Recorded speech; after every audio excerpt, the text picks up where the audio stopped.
আমাদের পুরো কাজটাই অনেক টাফ ছিল, কিন্তু আমাদের টিম এতটাই প্রিপেয়ার ছিল, তারা সব কিছু ইজি করে দিয়েছে। তো এখন আমি আসলে এরকম কোনো কিছুই বলতে পারবো না যে আমরা কোনো ধরনের টাফ সিচুয়েশন ফেস করেছি। এটুকু বলতে পারি আমরা যেই ধরনের লোকেশনে কাজটা করেছি একদম রিয়েল লোকেশনে গিয়ে, কারণ আমরা গল্পটাকে অনেক বেশি রিয়েলিস্টিক ওয়েতে অ্যাপ্রোচ করেছিলাম এবং চাচ্ছিলাম দর্শক একেবারেই রিয়েলিস্টিক একটা সিচুয়েশনের মধ্যে দিয়ে যায়, বিকজ এটা তার মালতীর জার্নি।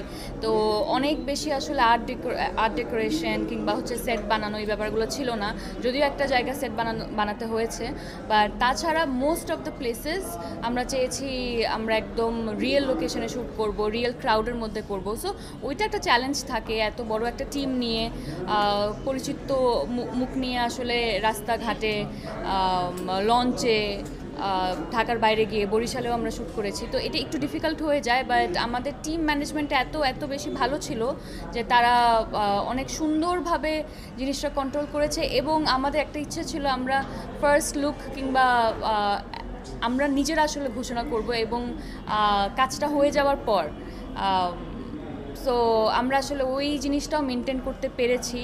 কোনো ধরনের ছবি লিক হয় নাই, কেউ আসলে ওই অর্থে জানে নাই। আমরা যখন জানাতে চেয়েছি এবং নিজেরাও কনফিডেন্ট ছিলাম, ওই সময়টাতে আমরা ঘোষণাটা দিয়েছি।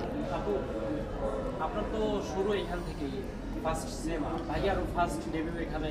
তো আপনাদের কাজের মধ্যে কোনো ভালো কোনো কাহিনী আছে নাকি যেটা আমাদের সাথে শেয়ার করতে চান?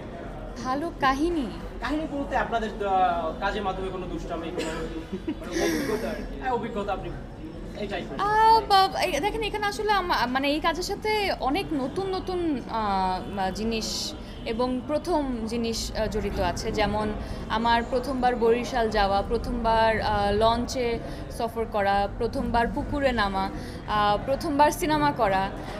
তো অনেক এরকম প্রথম জিনিস আছে। তো এই এক্সপিরিয়েন্সগুলোতে আসলে যেমনটা মজার তেমনটা ডিফিকাল্ট, তেমনটা আমি মনে করি যখন এটা সুন্দরভাবে আমরা আসলে কাজটা শেষ করতে পারি তখন দেখতেও সুন্দর লাগে। বিকজ আমি যেটা বলছিলাম যে আমরা অনেক রিয়েলিস্টিক অ্যাপ্রোচে আসলে কাজটা করেছি। তো এরকম অনেক প্রথম গল্প আছে এটার সাথে জড়িত। ভাইয়া আমরা জানি আপু সব কাজই পারফেক্টভাবে করে, তো আপনার সাথে কাজে কোনো অভিজ্ঞতা আপনার সাথে যে এই কাজটা এইভাবে করতে হবে না এইভাবে সাথে রাজি হন না, একটু ভাবছেন, বাট পরে আবার বলছেন যে এই গল্পটা শুধু আপনার জন্যই বানানো। তো এটার পিছনে কাহিনীটা একটু বলবেন? ওই দিন তো আমি এটা বলেছি, কাহিনী ওইটাই। ভাইয়া আমাকে এই গল্পটা গত বছর এপ্রিলের দিকে শোনান, এবং ওই মুহূর্তে আমি অলওয়েজ একটু রিয়াকশন দিতে একটু সময় নেই, এটা আমার নেচারের মধ্যেই আছে। একটু সময় নিয়ে ডিসিশন নেওয়াটা আমার কাছে মনে হয় একটু ওয়াইজ, যদিও মাঝে মাঝে আসলে এটা সম্ভব হয় না। বাট তারপরও আমি সময়টা নিয়েছি একটু বোঝার জন্য যে আমি এরকম একটা চরিত্র আসলে করতে পারবো কি না। বিকজ আপনারা তো এখন পর্যন্ত দেখেন নাই হয়তো বা, যেহেতু আজকেই রিলিজ হয়েছে এবং আজকে আপনারা সবাই কাজের মধ্যেই আছেন, আপনারা দেখলে বুঝবেন আসলে কেন এই কথাটা বারবার উঠে আসছে যে চ্যালেঞ্জিং। এই চ্যালেঞ্জ শব্দটা কেন আমরা এতবার উচ্চারণ করছি, তো এটা আসলে দেখলে বুঝবেন।